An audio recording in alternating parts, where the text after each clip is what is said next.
Hello, you awesome fundraiser. How are you today? Wonderful. Welcome to another Cup of Joe. Thanks for joining me and my guest, Lucy Ruiz from Sentinel Consulting. Lucy is in the area of fundraising that most of us fundraisers want nothing to do with, but they're so incredibly important to our work and our success. And that is in the area of operations and database. Lucy's company works helping people transition from one database to another, training people, developing processes, developing reporting structures, all the stuff that's so important, again, that most of us that are out with donors don't want to be bothered with. I've introduced Lucy to some of my clients. She's phenomenal. You're going to love her. Thanks for joining us in another Cup of Joe. Wishing you good health. Welcome to another Cup of Joe. Lucy, thank you so much for joining us. Pleasure. A salute. There you Yes. go. Awesome. Is there a name for that? He's Blue M.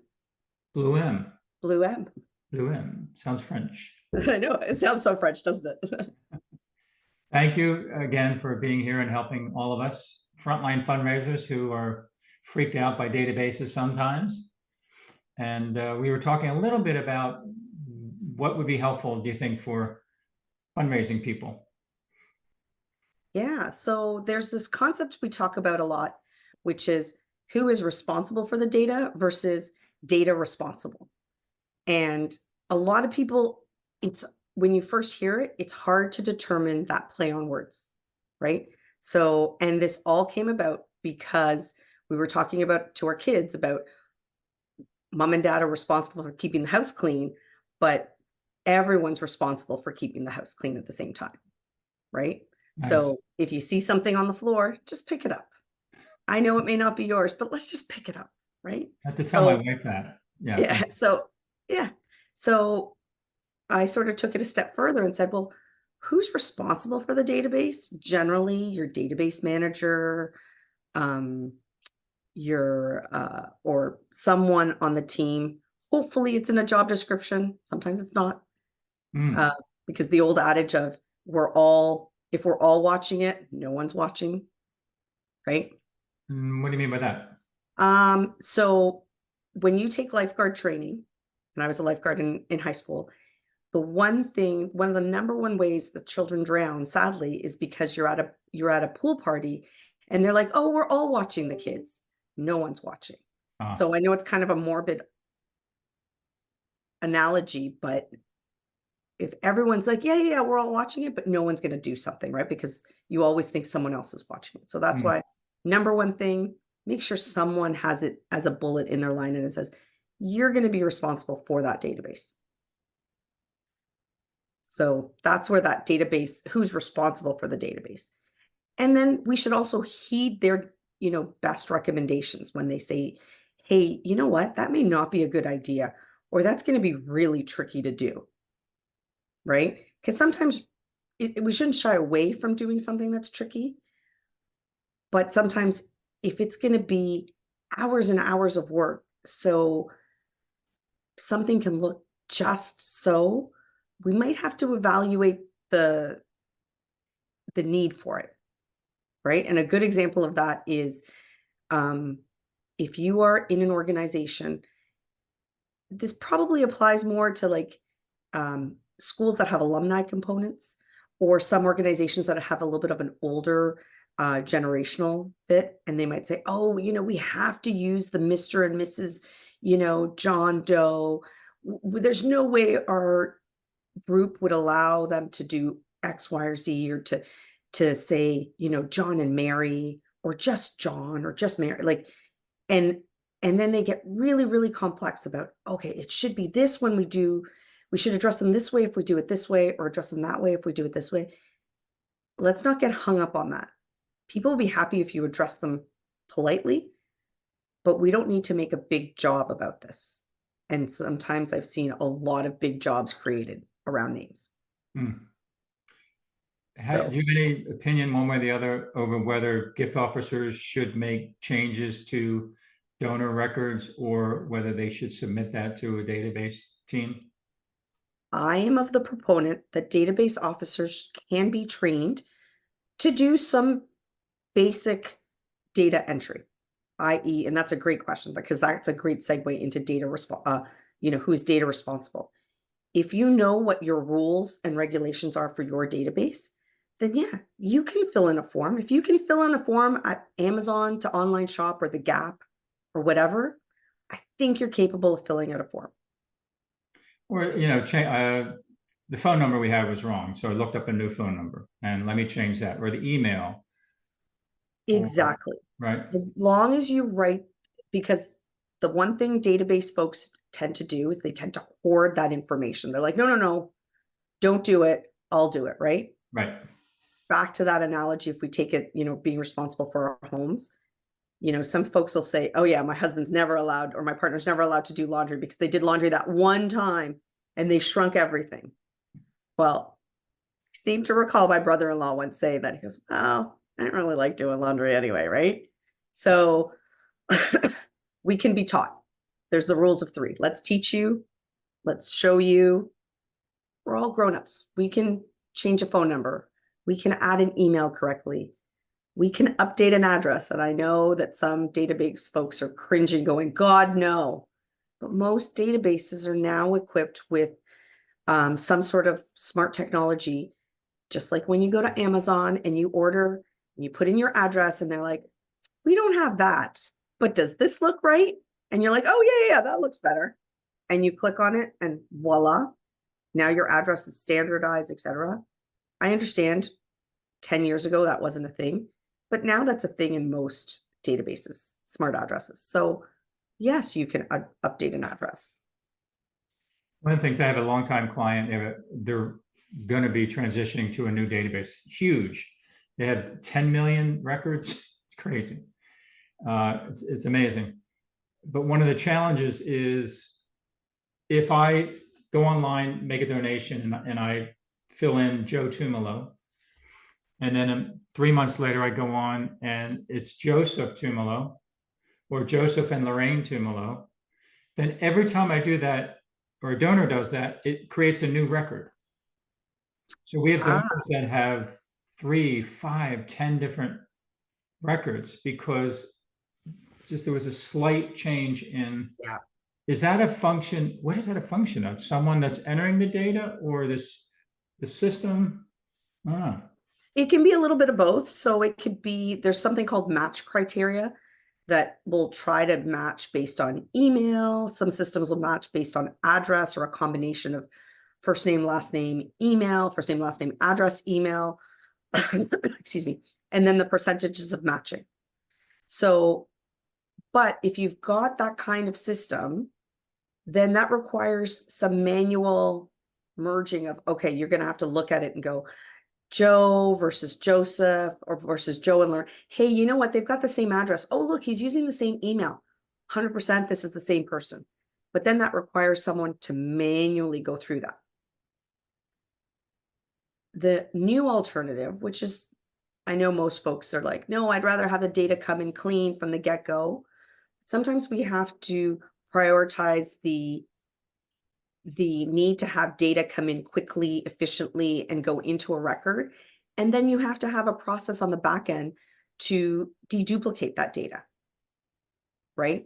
So that's a very good point, because in this new world of automation, in this world of standardization and, other tools joining our ecosystem, so it's no longer just our database, there's other tools plugging into it. What happens is we sometimes have to sacrifice the greater good and say, hey, you know what? We need to do this. Let's get this in now, and then I can clean up in the back end. So sometimes you got to sacrifice a little bit of that. But yes, that can happen. And it is frustrating. And when you've got large donor databases like that, there are tools. There are great tools out in the marketplace that you can buy that'll help you do big merge matching in the backend if your database doesn't have this as a native component. Oh, interesting. What else, as far as from a frontline fundraiser standpoint, should we be responsible for? I think once again, it all boils back to that training, having those rules of the database, right? So you could not imagine a chef going into a big kitchen and saying, and I think we're not in those days anymore, but I remember in my early days in fundraising, we were told, we're fundraisers, we don't touch the database. We'll type something out and we'll give it to an admin, and that was our extent, right? But then that makes you very hands-off. It gives you that very hands-off approach, right? And I think as budgets are shrinking, job roles have shifted, I think it's okay for a frontline fundraiser to have an expectation that you put in your own call reports, that you make your own appointments and you book them either in your system or in your Outlook calendar, and ideally they would integrate. Put in enough data into the database that would help you. So think about when you first started on the job and you're like, oh my God, some people wrote a lot before you and some people didn't write a lot. Write enough to leave that breadcrumb trail that if someone comes in after you because you've won the lottery and you've made a big donation and now you've done your happy dance out of your organization and living in Tahiti or skiing in Switzerland or, you know, sailing the 7 seas. I have a lot of big dreams. I'm not sure, maybe hiring my hairdresser permanently, whatever it might be. There is enough information about your prospects and your donors for someone else to step in and make that meaningful connection and not have to start from ground zero. What do you think of, and maybe this is just personal opinion, I just laugh sometimes, and I'm not trying to speak poorly of anyone, but sometimes go in and say, Mary and I had lunch. Mary ordered chicken salad with whatever, and she's going to the Poconos this weekend. I'm like, why? I know, it just seems, do we really need that much? And again, I'm not trying to, if that's what people want to do, fine. But is that really efficient use of our time? And does anybody really care that, yeah. Exactly. And so I think you hit the nail on the head. What should we be putting in those call reports? I mean, probably when you and I started, Joe, I remember my first director of development said those call reports had to be at least 1.5 to 2 pages typed. Wow. I was like, so then I was talking about curtains. I was talking about that weekend in the Poconos. I was talking about the chicken salad. Let me tell you, because can I really write? In 1 or 2 sentences, we should give the reader that sense of, hey, what was the theme, the topic of this meeting? What are our next steps? And where do we think this is going? And anything, i.e., like information that you've gleaned from the donor, i.e., yes, I'm going to the Poconos. We've had a home there for 5 years now. Hey, that's important. Let's put it down because that changes now their wealth score, Yes. right? So yes, it's important to know that they're going to the Poconos, but it's even more important to know that they have a home in the Poconos. Maybe they'll donate it sometime. Maybe they'll donate, but yes, it gives us a sense of ability and capacity, right? Yeah. So that is the information we need in the database. Or, you know, my family's been in the Poconos and we own a chain of hotels. I always think of what's the Dirty Dancing. I think that hotel was in the Poconos in the movie. You know, the Catskills, no? Oh, maybe the Catskills. Maybe the Catskills. Maybe. You might be right. Well, you're in Canada, right? In all fairness. Exactly. There you go. Yeah. But I am part New Yorker. My mom's a New Yorker. Oh, is that right? Oh. Yeah. Let's go Yankees. Let's hope. I still hope. Wasn't it over? Is it over today? Yeah. I think today. I think today it's do or die. I think it could be done. No, I think they won last night. Oh, did they win last night? Okay. I'm not a baseball guy, but yeah, I saw that. Yeah.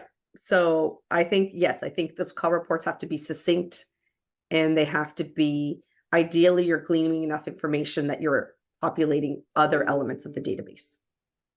Do you think we need separate call report forms or just put it right in the in the donor record? I would say put it in the donor record. Some organizations, if you've got the team and the staffing to do it, they may give you a form because they may want to lead you in a certain direction to guide you, in which case, ideally, that would populate the database. Hopefully, it's not going to someone's email so that they can retype or copy and paste. Because if that's the case, then, and I've seen it happen, Joe, I'm sure you might have even bumped into organizations like that, but then someone gets an email and, is madly typing it in or copying and pasting. It's like, okay, if that's the case, let's teach people how to do this properly and let's proceed from there. Good stuff. Anything else before we wrap up, Lucy? Try to do your best to look out for what's missing in the database, especially frontline fundraisers. You're connecting with donors at a different level than operational team folks might be doing, right? We get a check, we get your appeal, we get your donation downloaded from online. It's very transactional. Frontline fundraisers are dealing with donors and prospects at a different level. And so we rely, and I say we because I count myself one of the operational team folks, rely on the information that you have up here and that you glean to help us build that database. So we need your help. I think it's a team effort. I think fundraisers need to be encouraged to say, how can I help? And be taught to do it. I think that we haven't done a good job to teach folks, right? Because we've been hoarding data. And that's part of what you guys do, right? Yeah, it's part of what we do. Yep. At Sentinel Consulting. Yes, it's Sentinel Consulting, and we serve clients all over North America. Our team is specialized to help folks anywhere. We partner with some of the greatest platforms out there. So we partner with the Razor's Edge, with Donor Perfect, with Salesforce, looking at some other organizations to partner with, but we're always looking for ways to help technology be used as a tool to help our nonprofit clients. Awesome. How can people get in touch with you, Lucy? Thanks, Joe. Yeah, they can get in touch with me at sentinelconsulting.ca. So that is SENTINEL consulting.ca, or they can reach me on LinkedIn at Lucy Ruiz, RUIZ, or my phone number, 416-706-4880. My email is lucy@sentinelconsulting.ca. Lucy, thank you so much. Thank you. And always just happy to chat with folks. So you may just have a question and it may not lead anywhere, but I will do my best to give you an honest answer. You have done that for me and my clients. Thank you.